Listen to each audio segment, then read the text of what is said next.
Olá, agradecemos a Deus mais uma vez por esse bate-papo, agradecemos a Jaqueline Sampaio e hoje nós iremos falar sobre saúde e educação. A Jaqueline Sampaio, ela é pedagoga com pós em psicopedagogia, neuropedagogia, psicanálise infantil, saúde mental, docência e ensino superior. Ela já trabalhou na equipe multifuncional. Atualmente ela trabalha no CAPS, na área de saúde mental, ou seja, é uma pessoa muito bem preparada para falar sobre a psicopedagogia, que até então não é conhecida por todos, mas em cada escola é interessante termos um trabalho de um psicopedagogo. Jaqueline, por gentileza, queira falar um pouquinho mais do seu trabalho. Você é de Santo Antônio? Sou de Santo Antônio, primeiramente um prazer, né, estar aqui com você, Cléo, né? Já deixo aqui meus agradecimentos, né? E assim, espero que eu possa contribuir, né, com a população e até onde chegar esse vídeo, né, com um pouco do conhecimento também que eu tenho e que eu adquiri, né? Eu nasci em Brasília, moro em Santo Antônio desde 98, por sinal estudei no CAIC, né, José de Elias Azevedo, e hoje tenho a oportunidade também de trabalhar e às vezes até atender alguns filhos de ex-colegas de escola, né? Isso é muito bacana, eu sou santo-antoniense quase raiz, né? Que bom, né? O interessante desse canal, nós temos um pouco mais de um mês de canal, mas eu moro aqui em Santo Antônio também há quase 15 anos e não conhecia a gama de profissionais excelentes que temos aqui. Nesse pouco mais de um mês, nós já conseguimos ver vários profissionais. E você também faz atendimento particular, além dos citados aqui, não é isso? Sim, Cléo, o que aconteceu? Como você mesmo disse, eu atuei na equipe multiprofissional e depois eu fiz o processo e fui para o CAPS, né? E lá no CAPS nós atendemos como uma equipe multidisciplinar, que são vários profissionais com um foco só para o paciente. E aí todos os pais que eu atendia na equipe multiprofissional vinham me buscar no CAPS. Porém, no CAPS a gente trabalha com transtornos mentais e pessoas que querem sair do vício do álcool e da droga. É um trabalho diferente. E aí me veio a ideia de toda essa demanda que chegava a mim, essa procura de pais, de abrir um espaço de saber. E aí eu trabalho com essa família que procura ajuda para o seu filho, que tem dificuldade de aprendizagem, na qual eu posso fazer um trabalho ambulatorial, posso atender o aluno, né, 50 minutos, só eu e ele na sala, e aí me veio essa ideia diante dessa grande procura dos pais. Ideia brilhante. Eu não conhecia o seu trabalho, não te conhecia, mas um amigo seu veio e disse assim, olha, a Jaqueline, ela é uma excelente pessoa para o canal. Com certeza o trabalho dela vai ajudar muita gente. Então eu gostaria que você falasse qual é o papel da psicopedagogia na vida de uma criança e ao final do bate-papo desse sinais, levasse as pessoas envolvidas com criança a identificar os principais sinais que essa criança apresenta que precisa de um psicopedagogo. Sim, o psicopedagogo ele trabalha com dificuldade de aprendizagem, não necessariamente só com crianças, adultos também que apresentam dificuldade de aprendizagem. Atualmente a gente vê profissionais que trabalham com adultos que têm dificuldade em passar no concurso público, né?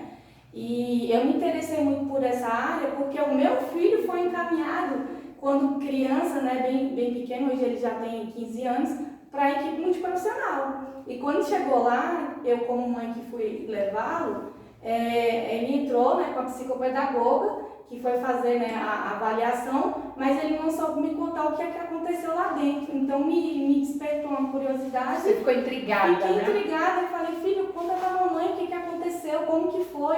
E ele, não sei. Aí daquele dia eu falei, você é psicopedagoga e ainda vou trabalhar nesse lugar. Mas assim, seu filho, como ele foi atendido, melhorou a situação dele? Qual era a principal dificuldade que ele estava tendo? Assim, como ele foi encaminhado pela escola, a escola do município que encaminha os alunos. Chegando lá, o psicopedagogo observou que a dificuldade dele não era a aprendizagem, então ali ele já foi meio que eliminado, era mais emocional e ele teria que passar com um psicólogo. Então hoje, já atuando, eu já sei como que funciona isso. Porém, ele não sabia me falar o que tinha acontecido lá dentro, o que ele tinha conversado, né? E o profissional também só falou para mim, olha, mãezinha, não é aqui, nós vamos encaminhar ele para o psicólogo e etc. Então eu fiquei curiosa e desde então eu falei, é isso que eu quero, é isso que eu vou fazer. Então, o trabalho da psicopedagogia é identificar as principais dificuldades de aprendizagem ou distúrbios, né? Os transtornos que vêm, o TDAH, dislexia, né? O autismo e entre outros. Então, é um trabalho preventivo também. Preventivo também. Ou seja, para você ter um pouco de ideia do que acontece, quando eu comecei o canal foi porque uma mãe, como eu já disse, me procurou no CAPS. Essa mãe, a filha dela, estudou numa escola particular aqui do município, né, há bastante tempo, claro que a gente não vai falar a escola, e ela veio me pedir ajuda, a criança já ia para o 6º ano, e quando eu comecei a atender ela aqui, eu não tinha todo esse espaço montado, comecei numa sala vazia, e eu programava, trazia os jogos na qual eu ia trabalhar com ela, e no final de 10 sessões a minha hipótese de diagnóstico com ela era dislexia e TDAH. Ela não sabia ler, ela não conhecia todas as letras. Essa hipótese foi confirmada, a mãe tirou da escola, hoje mantém uma escola pública, né, o estado, o município, e mantém aqui comigo. Ela já tem mais de 1 ano comigo. Dislexia e TDAH. Algo bem interessante de falarmos e dificilmente identificado, não é isso? Dificilmente. Quais são os primeiros sinais para identificarmos que uma criança ela sofre de dislexia ou TDAH? A dislexia é muito mais difícil, como você falou, de identificar. Porém, a criança traz, a gente observa a questão da fala, né? Tem a questão da anamnese que a gente faz com os pais desde os primeiros momentos de gestação. Isso que eu ia te perguntar, porque nós estamos falando muito da dificuldade que as crianças levam para a escola, tem na escola. Mas essa dificuldade, elas não podem ser vistas bem antes que a criança comece a sua vida escolar? Podem sim, e assim, pelos pais, a maioria dos pais tem pessoas que falam assim, mas a criança tem 2 anos e meio, 3 anos, para que ela vai passar por uma avaliação psicopedagógica, não tem necessidade. Tem sim profissionais que fazem esse trabalho, né, e já começam a atuar com aquela criança com 2 anos e meio, 3 anos, porque é a idade e que a criança já está nos anos iniciais. Então você observa o comportamento, a agitação, a hiperatividade, a falta de atenção, então tudo isso às vezes o pai já consegue perceber. Eu lembro quando a minha filha era bem pequena, que o cartão de vacina vem bem explicativo. Cada fase a criança tem que saber determinadas situações, né? Se ela não sabe aquilo é porque ela já está tendo alguma dislexia, TDAH, alguma coisa assim. Por exemplo, a criança de 1 ano, ela já tem que estar falando, não é isso? Já tem que estar... Hoje em dia, assim, você observa, por exemplo, quando a gente faz anamnese com o pai, que geralmente a maioria, 100%, procura a gente depois que vai para a escola, porque os professores, eles já conseguem identificar. O professor ele já sabe aplicar o teste da psicogênese, né, de Emília Ferreira. Então é muito mais fácil, quando chega nesse período dos anos iniciais, a pré-escola, o professor fala, opa, tem alguma coisa aí, né? E a maioria dos professores hoje também tem uma pós, né, consegue entender. Graças a Deus, os nossos professores do município, né? Eles são muito bem preparados. E aí, às vezes, o pai, nem todo pai pode estudar, pode entender, né? E diferenciar, observar que tem algo diferente. Mas assim, Jaqueline, quais são os sinais assim, mais visíveis de uma criança de até 3 anos pode estar apresentando que o pai já tem que ligar o alerta? Geralmente, assim, a dificuldade de aprendizagem, voltando para a área pedagógica, é mais difícil você identificar e dar um diagnóstico para a criança de 3 anos de idade. Porém, dá para observar a agitação, a hiperatividade. Por exemplo, meu filho não fica sentado. Tem pais que falam assim, meu filho não tem contato visual. Então, você vê a questão do autismo. É imperativo, bate nos demais, né, joga tudo fora, morde, é agressivo, etc. Então, não a questão pedagógica, porque para muitos autores, né, que cada um tem uma briga grande que você sabe, um defende Piaget, outro defende Vygotsky, outro vai defendendo, aí tem a idade, né, que a criança ainda está no processo de aprendizagem, de acontecer, né, a aprendizagem da criança decodificar o alfabeto, decodificar a primeira letrinha do seu nome e etc. Porém, esses outros comportamentos você já consegue ver, né, que são mais voltados para a questão emocional. Então, assim, a criança é imperativa, a criança não foca na televisão, a criança não gosta de barulho, a criança não tem contato, a criança, e entre outros.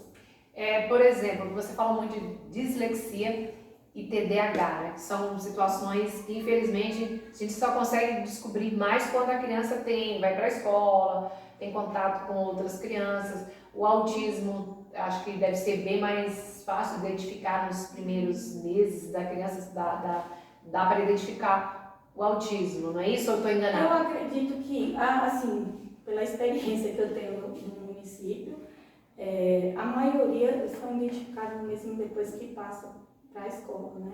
Do autismo também? Do autismo também. Dificilmente o pai ou a mãe... É porque o autismo tem vários graus. Vários graus. Por exemplo, se for o Asperger, que é aquele que tem contato visual, aí você tem que fazer outras observações. Então, eu atendi mesmo uma criança aqui que ele tem um diagnóstico de TDAH. E na minha observação, a minha hipótese de diagnóstico é o Asperger. Então, aí andar na ponta do pé, não aceitar mudança em casa, dificilmente não socializar com os outros coleguinhas, né? Ele foca, geralmente gosta muito de ler, pesquisador, investigador e entre outras. Então, essa hipótese de diagnóstico se fechou. Então, ele, a vida toda, quase a infância toda, ele fazia uso de remédio e tratamento para o TDAH.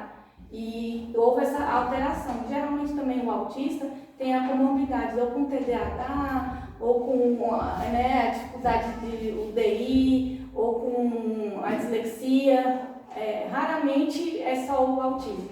Então, assim, nesse tempo que você trabalha, quais são os diagnósticos mais comuns que você... Em Santo Antônio, né? Os diagnósticos mais comuns que eu percebo é o TDAH. A gente tem muito TDAH, né? Só com as observações e vendo que o cognitivo é totalmente... Assim, a sigla TDAH, o que ela significa? Porque muita gente que vai assistir esse vídeo pode não transtorno do déficit de atenção, né? Tem um transtorno do déficit de atenção com hiperatividade, que é aquela criança, né, ou aprendente que apresenta uma hiperatividade, que não consegue sentar, não consegue, né, ficar calmo, o tempo todo é imperativo, anda para lá, anda para cá. E a escola, a professora percebe isso, né? É desatento, não gosta, o TDAH não gosta de conteúdo, ele não gosta de leitura de jeito nenhum. Então, ele não consegue copiar todas as atividades, então tem que ter todas essas observações. Já que eu estou percebendo que o trabalho de um psicopedagogo é, assim, de suma importância. Que nós estamos habituados a ver que as crianças que têm alguma dificuldade, seja em casa ou em outro determinado local, se a pessoa não tiver um olhar atencioso, a criança é taxada como não gosta disso, não gosta de estudar, não quer fazer isso, só quer o tempo todo preguiçosa, situações assim que infelizmente, né, as crianças são taxadas, acontece muito isso. Sim, e às vezes pelo próprio seio familiar. Os pais não sabem lidar com a dificuldade ou transtorno, porque depois que a criança vem com esse diagnóstico, ela já é caracterizada com transtorno. Então, o TDAH, o autismo e entre outros são transtornos, né? Até o DEPAC agora é TEPAC, né? É transtorno. Então, dificilmente o profissional, quando ele vai dar a informação para a família, é importante também trabalhar, né, com os genitores ou com quem é o responsável pela família, para que ele venha entender realmente como que lidar, né, com o paciente que traz esse transtorno. Às vezes tem que tomar uma medicação, tem que ter um pouco mais de paciência, né, tem que por exemplo, o autista, o pai e a mãe tem que meio que adentrar no mundo dele, porque eles têm o mundo deles. Jaqueline, assim, bem interessante saber da sua vasta experiência. O objetivo do nosso canal são bate-papos assim, mais curtos, para que realmente a pessoa tenha mais tempo, não se canse. Pedimos também, né, para você que ainda não se inscreveu no nosso canal, inscreva-se, deixe seu like, ative o sininho, deixe seus comentários. Precisamos sim dos seus comentários para ver o que nós precisamos melhorar, de sugestões, vai ser bem interessante. Eu gostaria que você, assim, no geral, apresentasse para nós quais os sinais de que uma criança, um estudante precisa procurar um psicopedagogo.